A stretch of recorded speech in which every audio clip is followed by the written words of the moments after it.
Bonjour! Bienvenue sur cette première vidéo de la première série à propos de l'apprentissage de la sténotypie. On va parler aujourd'hui de l'importance de la théorie qu'on appelle la TAO, même si TAO, ça veut dire en fait transcription assistée par ordinateur. Donc tout d'abord, c'est bien important que tu maîtrises la théorie de la sténotypie avec tes mains. Puis qu'est-ce que je veux dire par là? Ce que je veux dire avec tes mains, c'est que c'est beau de savoir le code comme que T-E-U, mettons, ça veut dire ti, mais en fait, il faut le pratiquer avec tes mains parce que c'est le lien neuromoteur ou psychomoteur, psychomusculaire, neuromusculaire, peu importe, c'est ça qu'il faut que tu pratiques, puis ça se fait juste avec tes mains.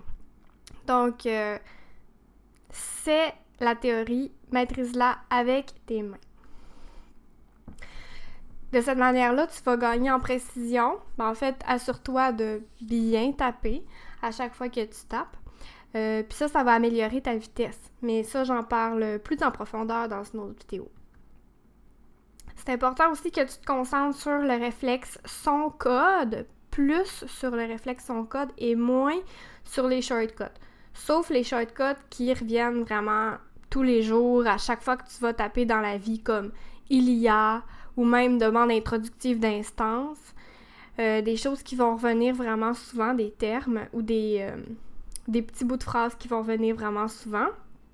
Mais c'est vraiment une perte de temps si tu t'acharnes à trouver un shortcut pour chaque mot ou chaque bout de phrase parce que finalement, tu enregistres des réflexes ou même tu t'acharnes sur des réflexes que finalement ils te serviront pas vraiment dans la vraie vie ou ils reviendront pas vraiment souvent. Puis quand ça va être le temps de le taper, finalement, tu vas même pas t'en rappeler ou ce sera pas automatique. Finalement, tu vas hésiter, donc ça va te faire perdre du temps, donc de la vitesse. Alors que si tu tapais le mot ou la locution en 2-3 frappes, ben finalement, s'ils sont vraiment des réflexes avec les sons, ben ça va aller plus rapidement. Donc, tu vas avoir plus de vitesse si tu le fais en 2 frappes sans hésiter qu'un shortcut avec hésitation. Fait que c'est vraiment important. Aussi, de retravailler tes leçons qui te font hésiter. Puis ça, c'est tout le long du programme, même après, à la limite aussi. Fait que si tu as une leçon que tu vois que tu hésites, là, tu retournes dans ta TAO. Ça, c'est ma TAO. Allez, justement, la vidéo. Fait que tu retournes dans tes leçons. Puis moi, la leçon 30, par exemple, j'avais de la misère. Donc, je la prends, je la mets là, je la pratique. Pratique.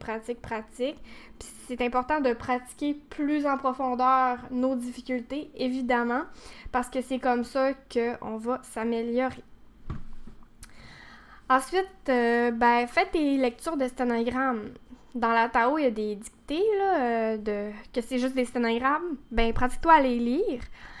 Puis fais-le aussi sur tes notes sténographiques. Quand tu pratiques, par exemple, après une pratique, tu peux relire ta bande sténographique sans regarder les mots qui sont sortis, voir est-ce que tu es capable de te relire, est-ce que tu as tapé à la perfection ou est-ce que tu as accroché une touche, par exemple. Donc, tes lectures de sténogrammes, comme ça ici, les lectures de notes sténotypiques. Donc, moi, je les écrivais au-dessus, mais juste faire les lectures, c'est ça l'important. La théorie, c'est vraiment la base de la pyramide de la vitesse. Donc, maîtriser la théorie, c'est vraiment ce qui va te faire une base pour pouvoir ensuite travailler ta vitesse de plus en plus. Si tu as des leçons qui te font hésiter ou s'il te manque vraiment un bon réflexe, son code, tu pourras pas améliorer ta vitesse ou sinon ça va vraiment être difficile de l'avancer ou de l'améliorer. C'est vraiment la base de la pyramide, puis c'est vraiment important que cette base-là soit hyper solide. Donc, la théorie, c'est très important. D'où le but de cette vidéo, de te parler de l'importance de la théorie. Puis il n'y a pas de secret.